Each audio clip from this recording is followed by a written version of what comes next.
الله وحده لا شريك له ونشهد أن سيدنا ومولانا وملجأنا ومأوانا محمدا عبده ورسوله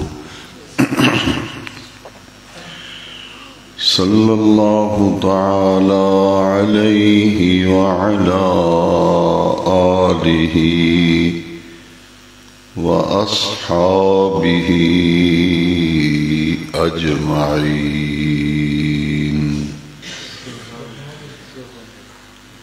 أما بعد فأعوذ بالله من الشيطان الرجيم. بسم الله الرحمن الرحيم. هو الذي أرسل رسوله بالهدى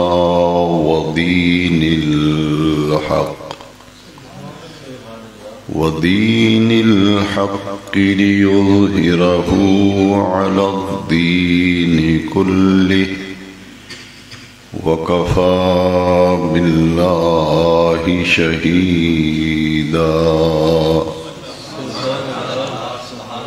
محمد رسول الله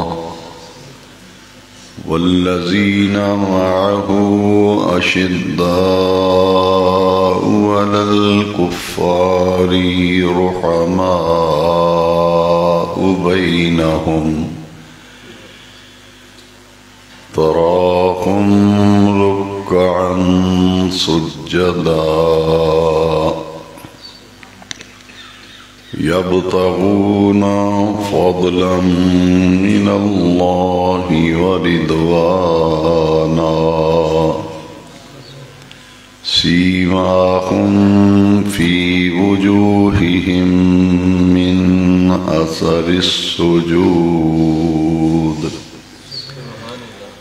ذلك مثلهم في التوراة ومثلهم في الإنجيل. صدق الله مولانا العظيم.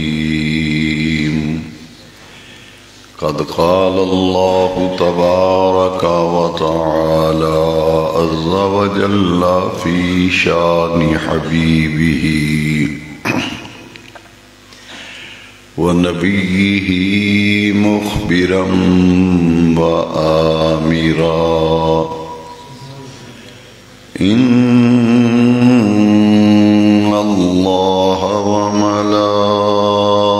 وملائكته يصلون على النبي يا أيها الذين آمنوا صلوا عليه وسلموا تسليما. الصلاة والسلام عليك يا سيدي يا رسول الله وعلى آلك وأصحابك يا سيدي يا خاتم النبيين.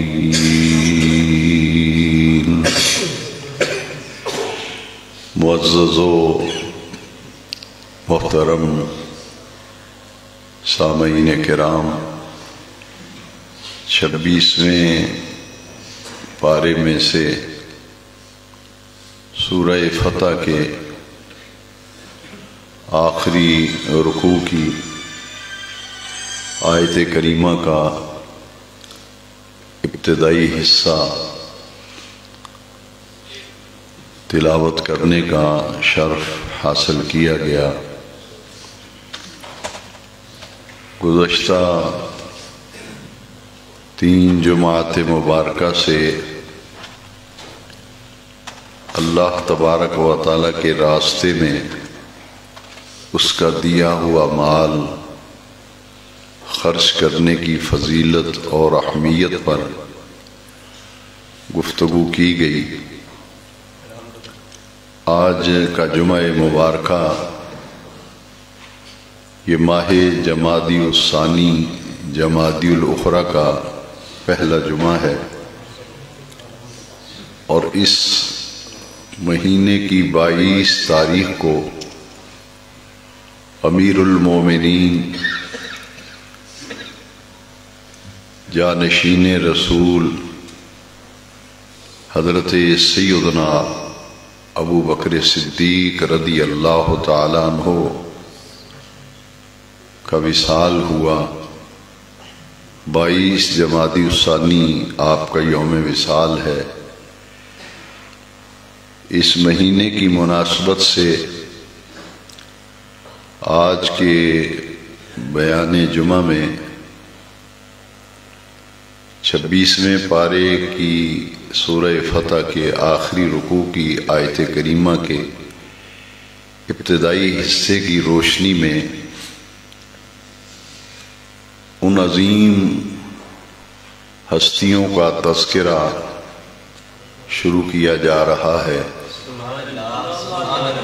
جس مقدس جماعت کو صحابہ کرام کہا جاتا ہے۔ قرآن مجید میں مختلف مقامات پر نبی کریم علیہ السلام کے جان نثار صحابہ کرام کی عظمت اور ان کی فضیلت کا ذکر متعدد مقامات پر قرآن مجید میں بیان کیا گیا۔ ان میں سے ایک مقام جسے آج تلاوت کیا گیا، اس میں اللہ تبارک و تعالی نے نبی کریم صلی اللہ علیہ وسلم کو دنیا میں مبعوث فرمایا تو آپ کی مقصد بعثت کو بیان فرمایا، اور وہ مقصد بعثت غلبہ دین حق ہے کہ حضور نبی کریم علیہ السلام کو اللہ تبارک و تعالی نے رسول معظم صلی اللہ علیہ وسلم بنا کر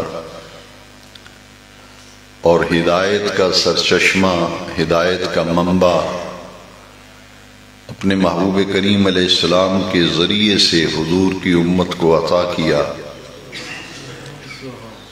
اور ایسا دین دے کر بھیجا جس کو اس آیت کریمہ میں دین حق کے مبارک لفظ سے ذکر کیا گیا۔ اور یہ دین اسلام جس کی عظمت کو دوسرے مقام پر قرآن مجید میں بیان کیا گیا، ان الدین عند اللہ الاسلام، کہ اللہ کے نزدیک پسندیدہ دین اسلام ہے۔ اور حجۃ الوداع کے موقع پر قرآن مجید کی آخری آیہ مبارکہ جو نزول کے اعتبار سے آخری آیت ہے، اس آیت کے نازل ہونے کے بعد قرآن مجید کے نزول کی تکمیل ہو گئی۔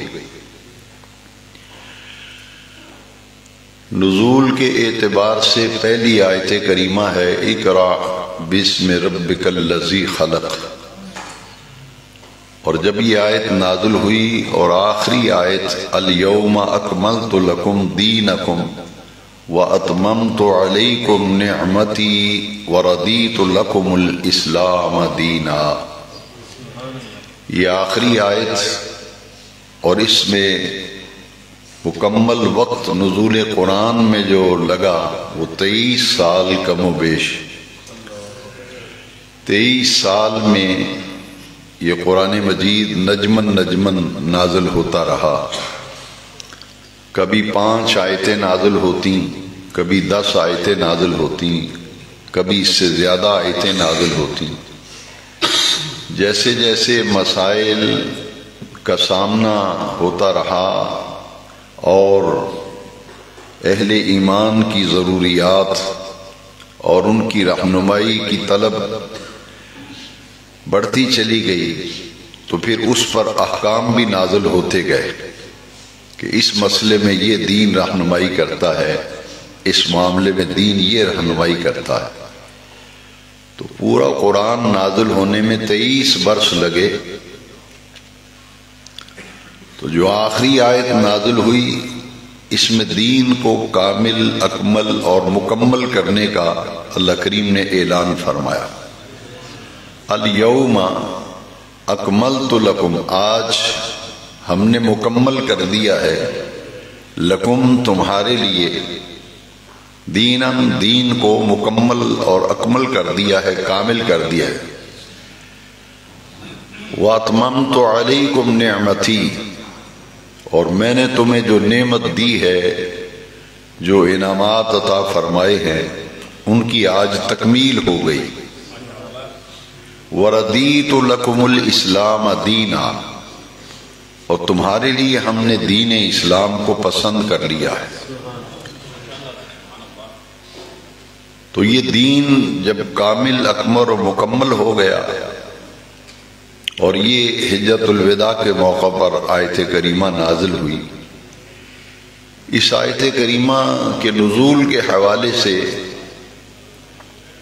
یہودیوں نے مسلمانوں سے کہا کہ تمہارے قرآن میں ایک آیت ایسی ہے کہ اگر وہ آیت بنی اسرائیل پر ہم پہ نازل ہوتی تو جس دن آیت نازل ہوئی ہے ہم اس دن کو عید کا دن بنا لیتے. یہودیوں نے اس آیت کریمہ کی نشاندہی کی، کہا کہ یہ آیت ہے الیوم اکملت لکم دینکم واتممت علیکم نعمتی وردیت لکم الاسلام دینا. یہ آیت اگر بنی اسرائیل پہ نازل ہوتی تو ہم اس دن کو عید کا دن بنا لیتے. اتنی اہم آیت ہے، یہ یہودیوں نے کہا. اس کا جواب حضرت عمر فاروق اعظم نے دیا رضی اللہ تعالیٰ نے. فرمایا یہ اللہ تعالیٰ کا شکر ہے، جس دن یہ آیت نازل ہوئی تو ہماری اس دن 2 عیدیں تھیں. آپ کہتے ہیں کہ ہم اس دن کو عید بناتے ہیں، تو ہماری تو 2 عیدیں تھیں جب یہ آیت نازل ہوئی. چونکہ یہ آیت میدان عرفات میں نازل ہوئی تھی اور ذی الحج کی 9 تاریخ کو تھی، جس دن حج کا رکن اعظم ادا کیا جاتا ہے، وقوف عرفات. تو یہ عید کا دن ہے، عرفے کا دن عید کا دن ہے، اور یہ جمعے کا دن تھا. عرفے کا دن ذی الحج کی 9 تاریخ یہ اس نے اتفاق ہے کہ جمعے کو آئی. تو حضرت عمر رضی اللہ عنہ فرمایا کہ ہماری تو 2 عیدیں تھیں، ایک عرفے کا دن تھا اور ایک جمعۃ المبارک کا دن تھا. تو جمعۃ المبارک کی اہمیت کا اندازہ ذرا لگائیے کہ قرآن مجید میں بڑے اہتمام کے ساتھ جمعے کی فرضیت کا ذکر آیا ہے. 28واں پارہ ہی ہے اور سورہ جمعہ کا جو آخری رکوع ہے وہ جمعے کی فرضیت کے احکام پر مشتمل ہے. لیکن افسوس کہ مسلمانوں کے دلوں سے جس طرح دین کی قدر و منزلت اور دین کی ضرورت و اہمیت کے حوالے سے تیزی سے غفلت اور سستی دکھائی دے رہی ہے، تو جمعے کے معاملے میں بھی مسلمانوں کا معاملہ کچھ ایسا ہی ہے. حالانکہ جب ہم سورہ جمعہ کے آخری رکوع کی ہم اس میں غور و فکر کرتے ہیں، تفکر و تدبر کرتے ہیں، اس میں حکم ہوتا ہے اے ایمان والو، یا ایھا الذین آمنوا اذا نودی للصلاۃ من یوم الجمعہ، کہ جمعے کے دن جب تمہیں پکارا جائے، ندا دی جائے، اذان دی جائے، فَسَعُوا إِلَىٰ ذِكْرِ اللَّهِ، تو اللہ کے ذکر کی طرف دوڑ کر آؤ، کوشش و محنت کر کے پھر ادائیگی جمعہ کے لیے پہنچو۔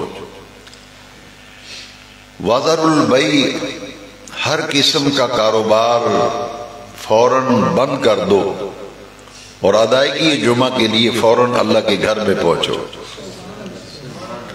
ذالکم خیر لکم، اس میں تمہارے لیے خیر ہے، اس میں تمہارے لیے بہتری ہے، ان کنتم تعلمون، اگر تم جانتے ہو۔ یہ مسلمانوں کی ہفتہ وار عید ہے جمعۃ المبارک، اور اس کا ایک مقصد ہے، یہ ہفتہ وار تبلیغی اور دینی دعوت کا اجتماع ہے کہ پورے جمعے کے ہفتے کے دوران مسلمانوں کے لیے جو معاملات پیدا ہوتے ہیں ان کے بارے میں دینی رہنمائی جمعے کے اجتماع میں پیش کی جائے۔ لیکن ایک بہت بڑی ذہن میں غلط فہمی بیٹھ گئی، میرا یہ فرض ہے کہ میں اس پر کچھ عرض کروں۔ منانا میرا مقصد نہیں ہے، میرا مقصد صرف دین کا ابلاغ ہے، دین کی تبلیغ ہے کہ ہم جب دیکھتے ہیں جمعے کے بارے میں تو لوگ پوچھتے ہیں جناب اس مسجد میں جمعے کی نماز کتنے بجے ہوتی ہے؟ جمعے کی نماز، لیکن یہ کون بتائے گا اہل ایمان کو کہ جمعہ صرف نماز پڑھنے کا نام نہیں ہے؟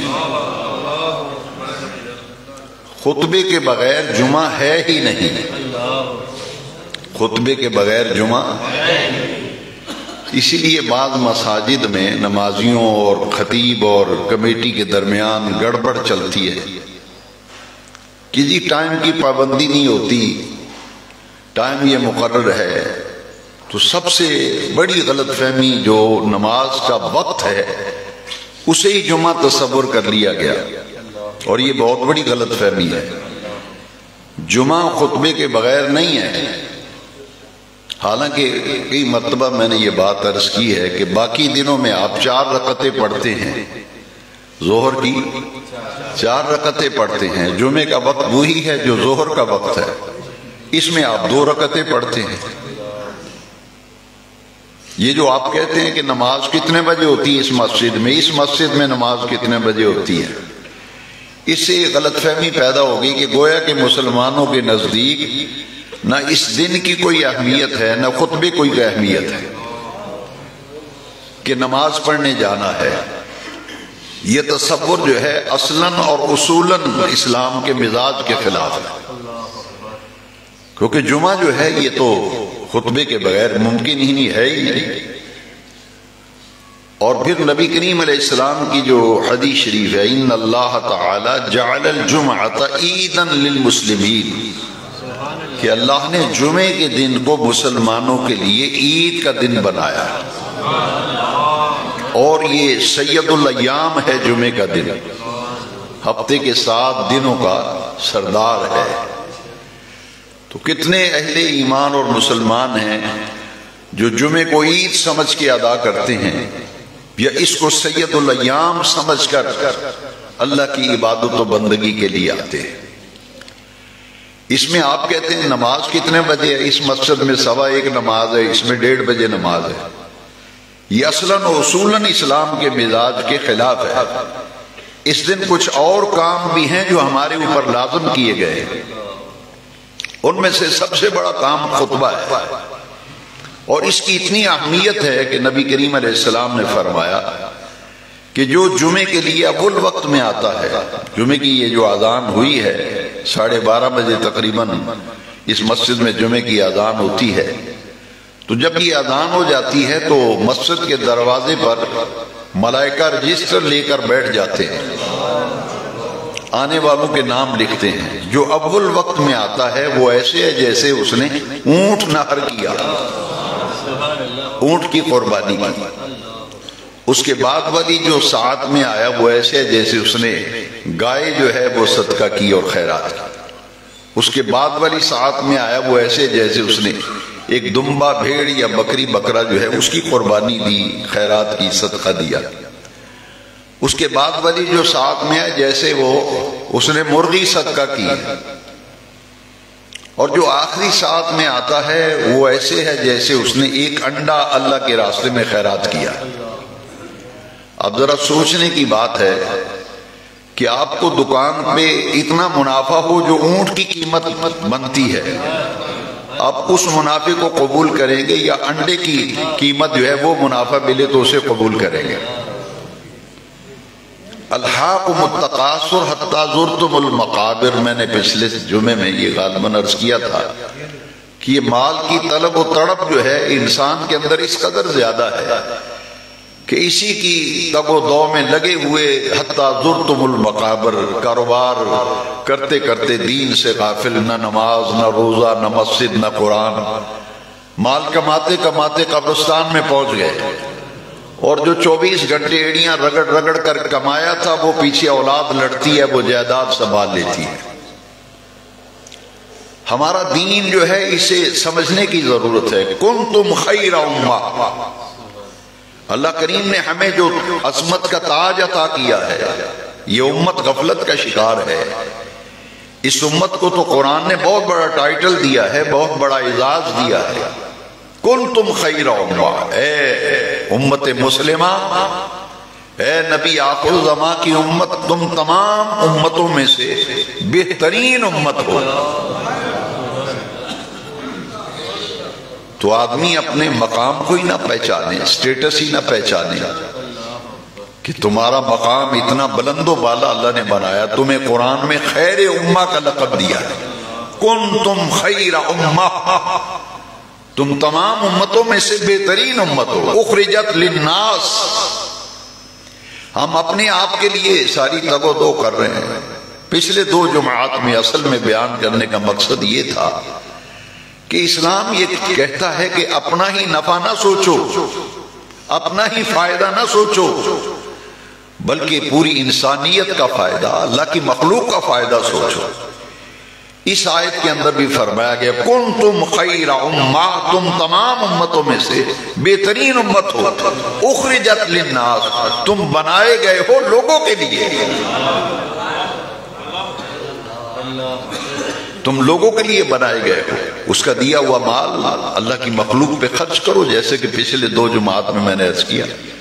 خیر خواہی، پھر حضور نے فرمایا کہ جو اپنے لیے پسند کرو اپنے مسلمان بھائی کے لیے وہی پسند کرو۔ فرد قائم ربط ملت سے ہے، تنہا کچھ نہیں، موج ہے دریا میں بیرون دریا کچھ نہیں۔ یہ ہفتہ وار اجتماع دراصل جمعے کا اس لیے تھا، اور پھر اس پہ ستم یہ کہ گلی گلی جمعہ شروع ہو گیا۔ مجھے علم نہیں تھا، میں نے پچھلے دنوں ایک مضمون پڑھا، اس میں میری پہلی دفعہ یہ میں نے پڑھا تھا اور مجھے بڑی حیرت ہوئی کہ تہران میں، ایران کے ملک تہران دارالخلافہ ہے، پورے شہر میں ایک جمعہ ہوتا ہے۔ مسلک یا دیگر معاملات کو میں الگ رکھ رہا ہوں، میں وہ سوچ دے رہا ہوں کہ یہ ہمارے جو اسلام کا مزاج و سوچ ہے، گلی گلی میں جو جمعہ شروع ہو گیا، یہ اسلام کے اصلاً مزاج کے خلاف ہے۔ پورے تہران میں کسی مسجد میں جمعہ، ایک ہی مسجد میں جمعہ ہوتا ہے، اور مجمع کتنا ہوتا ہے؟ 22 لاکھ سے لے کے 25 لاکھ تک۔ اور جمعہ کون پڑھاتا ہے؟ ایران کا صدر۔ ایران کا صدر جو ہے وہ خطبہ دیتا ہے، وہی جماعت کراتا ہے۔ تو اجتماعیت، کنتم خیر امہ اخرجت للناس، کہ دوسرے لوگ جو ہیں اگر تم خود دین پر ہو تو دوسرے لوگوں کو کون لائے گا دین پر؟ اکیلے ہی نماز پڑھتے چلے آؤ، اکیلے ہی جمعہ پڑھنے آ رہے ہو، تو جن کا رخ ہی مسجد کی طرف نہیں، جن کا رخ نماز کی طرف نہیں، جن کا رخ دین کی طرف نہیں، ان کو کون لائے گا دین کی طرف؟ اس لیے فرمایا کنتم خیر امہ اخرجت للناس، تم لوگوں کے لیے بنائے گئے ہو۔ تامرون بالمعروف، نیکی کا حکم دیتے ہو، وتنہون عن المنکر، خود بھی نیکی پہ چلتے ہو، دوسروں کو بھی نیکی کے راستے پر چلاتے ہو۔ وتنہون عن المنکر، خود بھی برائی سے بچتے ہو، دوسروں کو بھی برائی سے بچاتے ہو۔ تو یہ ہفتہ وار جو اجتماع تھا دراصل کہ محلے کی مساجد سے لوگ جامع مسجد میں جمع ہوں، اجتماعیت، اسلام کی شان و شوکت، اسلام کا غلبہ، اس کا اظہار مقصود تھا۔ اور پھر ہفتہ وار ملاقات تھی، ایک دوسرے سے لوگ ملتے تھے، خیریت دریافت کرتے تھے، محبت بڑھتی تھی، پیار بڑھتا تھا، اسلامی معاشرے کی ایک احسن ترین صورت دیکھنے میں آتی تھی۔ تو یہ اصل مقصد تھا جمعے کی فرضیت کا کہ اس میں حضور نے فرمایا کہ جب اذا خرج الامام الى المنبر، جب خطیب خطبہ دینے کے لیے ممبر پہ چڑھتا ہے یا ممبر کی طرف نکلتا ہے، اذا خرج الامام الى المنبر، جب وہ ممبر پہ آتا ہے تو وہ جو دروازے پہ دو فرشتے بیٹھے ہوئے ہیں وہ دونوں رجسٹر بند کر دیتے ہیں، وہ بند کر کے وہ خاموشی کے ساتھ خطبہ سنتے ہیں۔ تو اصل میں یہ جو تصور ہے کہ جمعہ کتنے بجے ہوتی ہے نماز جمعے کی، تو اس کا اصل وقت جمعے کا وہی سمجھنا چاہیے جو کم از کم ہمارے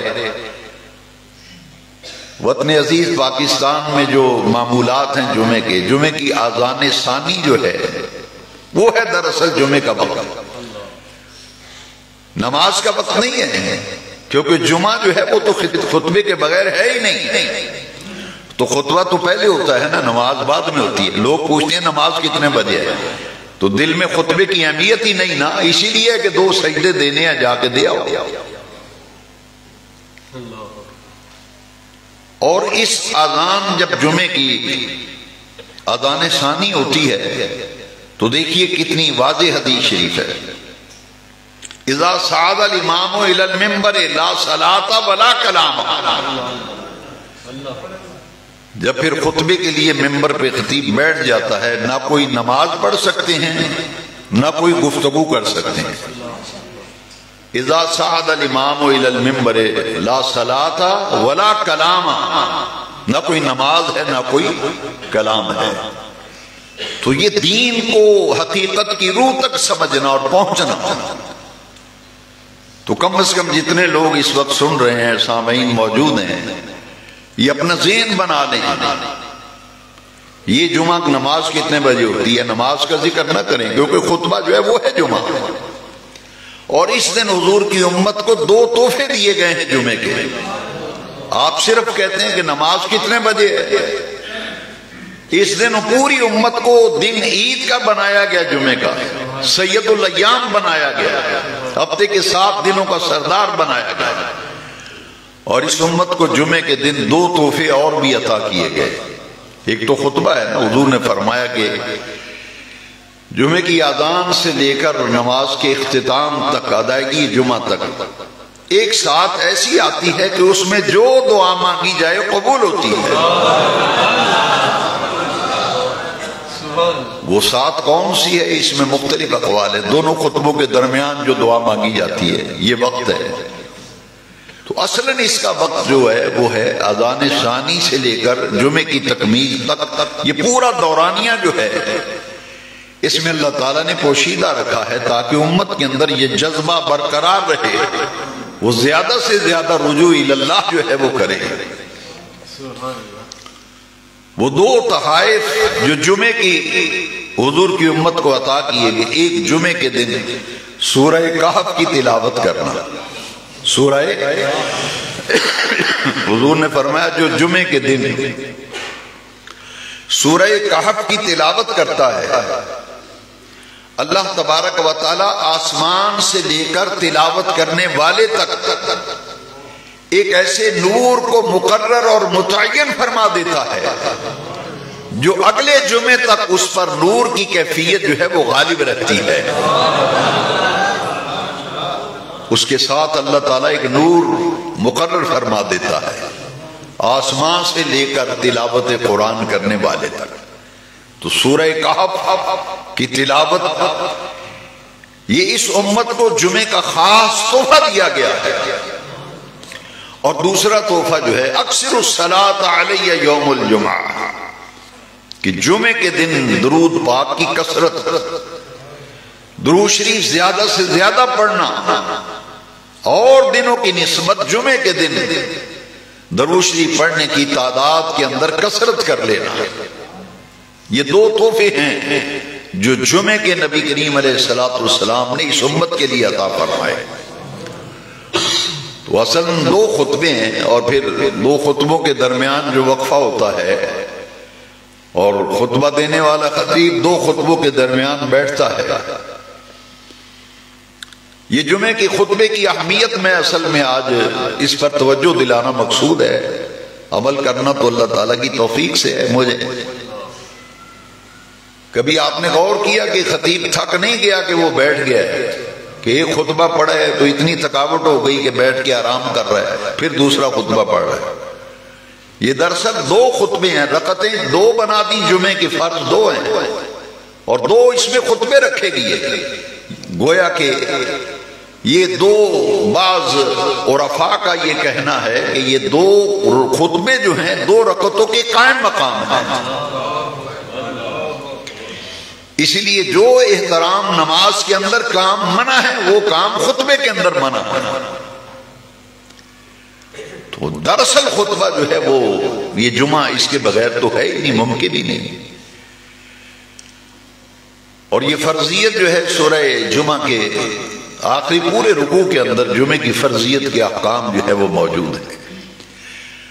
آئیے دعا کرتے ہیں کہ اللہ تعالی ہم سب کو اس پر عمل کرنے کی توفیق عطا فرمائے. کچھ زیادہ نقصان نہیں ہوتا, ذرا کر کے دیکھیں, چند جمعے کر کے دیکھیں.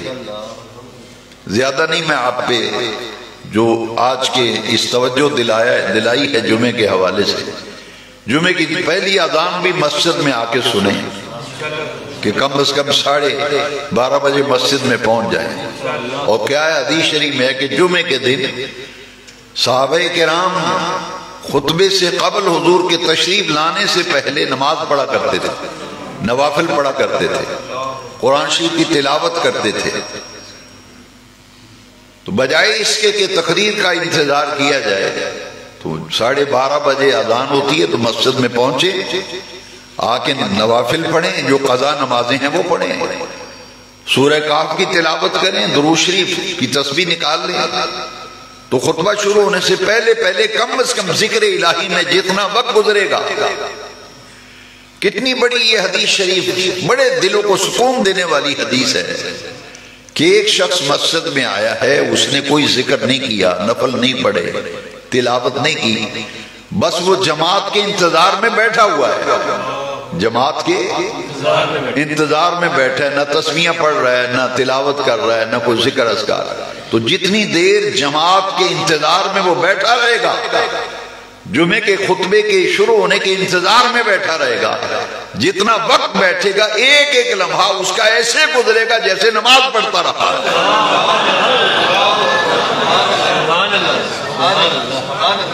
تو یہ انتظار پر بھی ثواب ہے, کسی نیک کام کے انتظار میں بیٹھنا یہ بھی, تو یہ بیٹھنا بھی آپ کا ضائع نہیں جائے گا. پھر یہ اپنے معمولات میں شامل کرے. حضرت سیدنا غوث العظم رضی اللہ عنہ نے لکھا ہے کہ خطیب کے آنے سے پہلے 4 تسبیحات آپ نے لکھی ہیں. نفل تو جتنی توفیق ہو وہ پڑھیں. قضا نماز بھی فرمایا کہ جس کی نمازیں قضا ہوں وہ جمعے کی اذان جب ہو جائے تو بعد میں قضا نمازیں خطیب کے آنے تک 2 3 4 نمازیں قضا جو ہی پڑھ لے. ایک تسبیح انہوں نے لکھا ہے 3 کلمہ حضرت غوث العظم رضی اللہ عنہ. ایک تسبیح آیت کریمہ لا الہ الا انت سبحانک انی کنت من الظالمین, اور ایک تسبیح جو ہے وہ درود شریف کی, اور ایک تسبیح استغفار کی. یہ کم سے کم نصاب جو ہے یہ غوث العظم رضی اللہ تعالی نے لکھا ہے. یعنی مقصد یہ ہے کہ خطاب اور خطبے سے پہلے جو وقت ہمارا مسجد کے اندر گزرے وہ ذکر الہی میں گزرے. اور اگر کوئی نہیں کرتا, خاموش ہو کے بیٹھا انتظار کر رہا ہے, تو انتظار پر بھی ثواب ملے گا. جو آیت مقدسہ میں نے تلاوت کی ہے ضمناً یہ باتیں ضروری تھیں جو ذہن میں آئیں دوران گفتگو. آج آیت کریمہ کے ترجمے سے آج بیان شروع کرتے ہیں انشاءاللہ, اگلے جمعے پھر تفصیل سے ہوگا. جو آیت میں نے پڑھی تھی اس میں فرمایا هو الذی ارسل رسولہ, ہوا کا معنی وہ اور الذی کا معنی بھی وہ ہے ارسل رسولہ جس نے رسول کو بھیجا۔ قرآن مجید کی کئی آیتوں میں فرمایا کہ هو اللہ الذی، اللہ وہ ذات ہے، لا الہ الا ہو، اس کے سوا کوئی ہی عبادت کے لائق نہیں۔ لیکن یہاں لفظ اللہ بیان نہیں کیا گیا۔ هو الذی ارسل رسولہ، وہ ہے جس نے رسول کو بھیجا ہے۔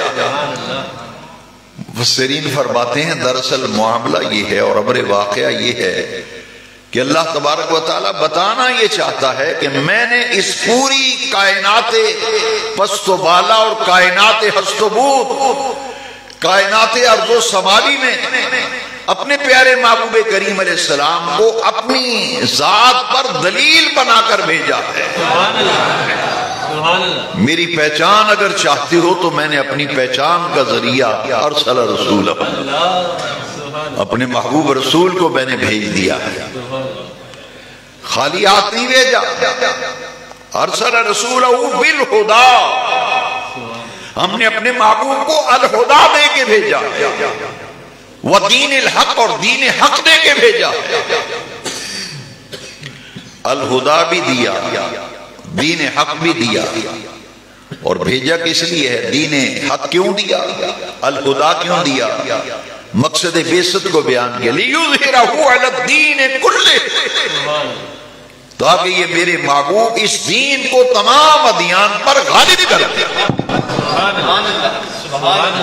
لِيُظْهِرَهُ عَلَى الدِّينِ كُلِّهِ، غلبہ دین حق، اور جتنے بھی ادیان تھے تمام ادیان پر دین حق کو غالب کرنے کے لیے نبی کریم علیہ السلام کی بعثت ہوئی۔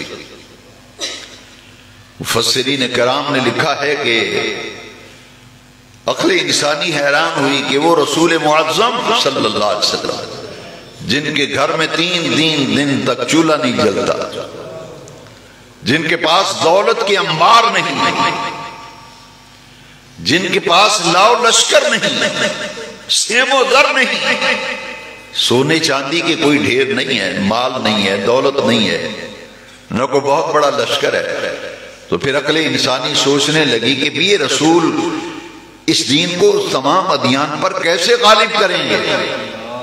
تو اللہ کریم نے فرمایا وَكَفَى بِاللَّهِ شَهِيدًا، اللہ کی گواہی کافی ہے، میں نے دین حق بھیجا ہے، دے کے بھیجا ہے، میں نے الہدی دے کے بھیجا ہے، غلبہ دین حق کے لیے بھیجا ہے۔ اللہ فرماتے ہیں میں گواہ ہوں، ایسا ہو کر کے رہے گا، میرا محبوب اس دین کو تمام ادیان پر غالب کر کے رہے گا۔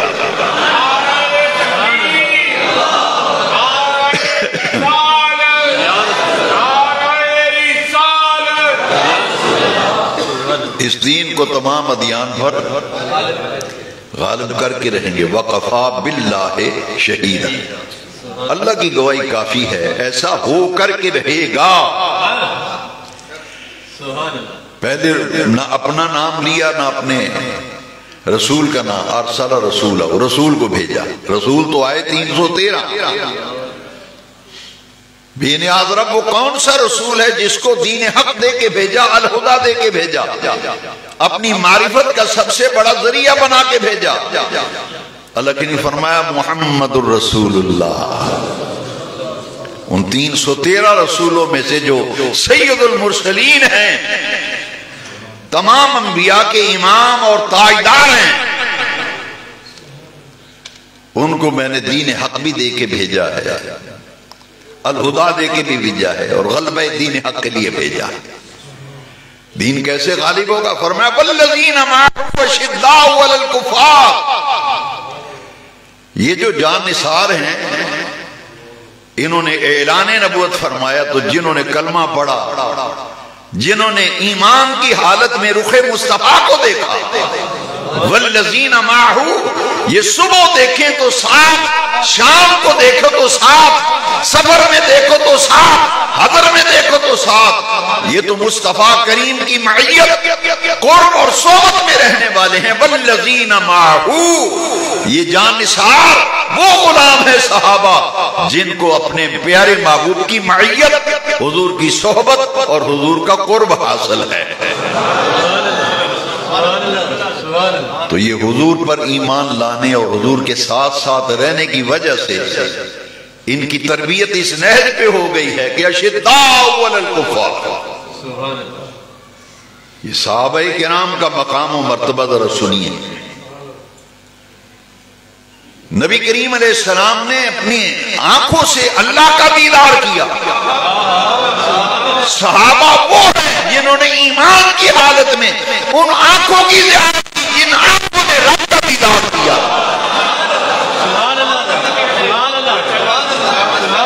صحابہ کرام کے بارے میں جب بھی قرآن مجید کا مطالعہ کریں، والذین معہم، یہ تو ساتھ ساتھ رہنے والے ہیں، قرب میں ہیں، معیت میں ہیں، صحبت میں ہیں۔ کیا مقام ہوگا ان کا کہ ان آنکھوں کی زیارت کرتے رہے جن آنکھوں نے براہ راست اللہ کی زیارت و دیدار کیا تھا، یہ ان آنکھوں کا دیدار کر کے ایمان کی حلاوتوں کی تکمیل کیا کرتے رہے۔ اللہ کریم نے فرمایا اشداء علی الکفار۔ یہ محبوب کی صحبت اور قرب میں رہنے کی برکت ہے کہ کفر سے نفرت ہوگی نہیں، کفر سے دوستیاں نہیں گانٹ رہے، کفر سے یارانہ نہیں لگاتے، اشداء علی الکفار، کفر سے بھی نفرت کرتے ہیں اور جو اہل کفر ہیں ان سے بھی نفرت کرتے ہیں۔ لا تتخذوا اليہود والنصارى اولیاء، قرآن مجید میں فرمایا یہود و نصارہ کو اپنا دوست نہ بناؤ، یہ تمہارے دوست نہیں ہو سکتے۔ لا تتخذوا اليہود والنصارى اولیاء، یہود و نصارہ کو دوست مت بناؤ، وہ تو تمہارے دوست نہیں ہیں، دشمن ہیں، آستین کے سانپ ہیں۔ تو صحابہ حضور کی تربیت سے کفر سے نفرت ہو گئی، کفر سے بیدار ہو گئے۔ رحماء بینہم، محبوب کریم کی معیت میں اور دین حق اور الہدا سے استفادہ کرتے کرتے اس مقام پر پہنچ گئے کہ آپس میں بڑے نرم مزاج اور بڑے نرم دل بن گئے۔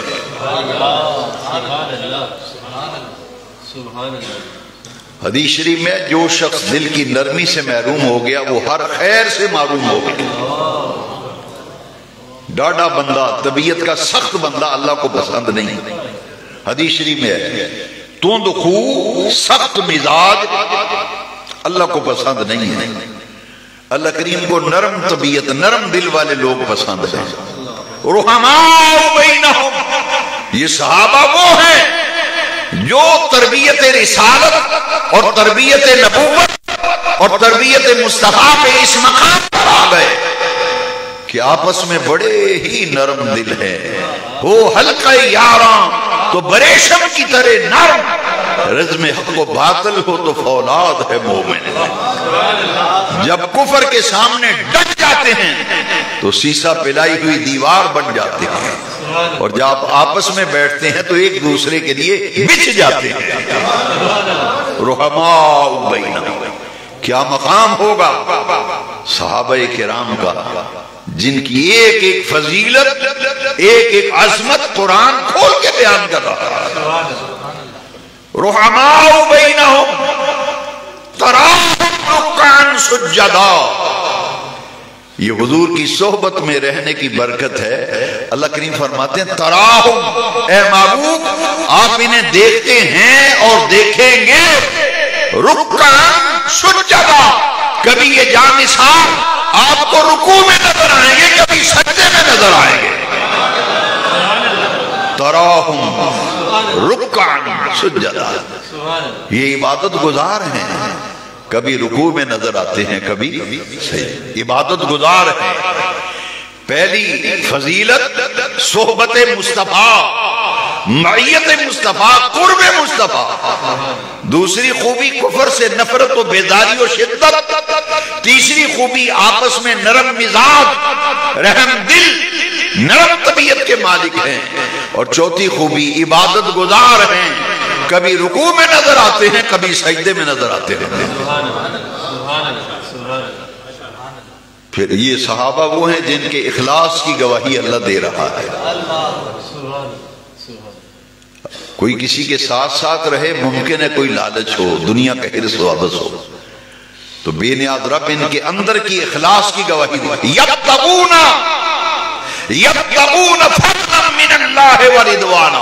بے نیاز رب قرآن میں فرماتا ہے اے مدینے والے محبوب، انہیں کوئی ذاتی حرص طمع و لالچ نہیں ہے. یبتغون فضلا من اللہ ورضوانا، کبھی اللہ کا فضل تلاش کرتے ہیں، کبھی اللہ کی رضا تلاش کرتے ہیں. انہیں تلاش ہے تو اللہ کے فضل کی تلاش ہے، اللہ کی رضا کی تلاش ہے. یبتغون فضلا من اللہ ورضوانا، اللہ کی رضا ڈھونڈتے پھرتے ہیں، اس کو راضی کرنا چاہتے ہیں، اس کا فضل ڈھونڈتے پھرتے ہیں. اسی لیے کبھی آپ کے ارد گرد گھومتے ہیں، کبھی کفر سے نفرت کرتے ہیں، آپس میں نرم مزاج ہوتے ہیں، عبادت گزار ہیں. بس دو ہی چیزیں ہیں، اللہ کے فضل کے متلاشی ہیں اور رب کی رضا کی تلاش میں پھر رہے ہیں. سیماہم فی وجوہہم من اثر السجود. اللہ اکبر. یہ حضور کے صحابہ، اللہ کریم فرماتے ہیں محبوب ان کے جب چہرے دیکھو تو سجدوں کا اثر اور سجدوں کا نور ان کے چہروں پہ نظر آتا. سیما فی وجوہہم من اثر السجود. ان کے چہرے دیکھو تو چہروں پر عبادت کا نور بھی نظر آتا ہے، سجدوں کا نور بھی نظر آتا ہے. یہ وہ ہستیاں ہیں جنہوں نے ڈائریکٹ براہ راست بلا واسطہ دین سیکھا، تو ذات پاک مصطفیٰ سے دین سیکھا، عمل کیا تو پیارے آقا کی اداؤں کو دیکھ دیکھ کر دین پر چل کے قیامت تک نمونہ بن گئے. جبھی تو میرے آقا نے فرمایا علیکم بسنتی وسنت الخلفاء الراشدین المہدیین، میری سنت بھی تم پر لازم ہے، میرے خلفاء راشدین کی سنت بھی تم پر لازم ہے. یہ تو عملی نمونہ ہے جنہوں نے ڈائریکٹ حضور سے دین سیکھا. اللہ تبارک و تعالی ہمیں ان ہستیوں کا ادب و احترام. آج کچھ وقت زیادہ ہو گیا، موسم خراب تھا تو قصداً میں نے بیان ذرا آج زیادہ کیا کہ لوگ پہنچ جائیں، کوئی رہ نہ جائے. انشاءاللہ پابندی وقت تو میرا شیوا ہے الحمدللہ. موسم ٹھیک رہا تو اگلے جمعہ انشاءاللہ پھر اسی طرح پابندی.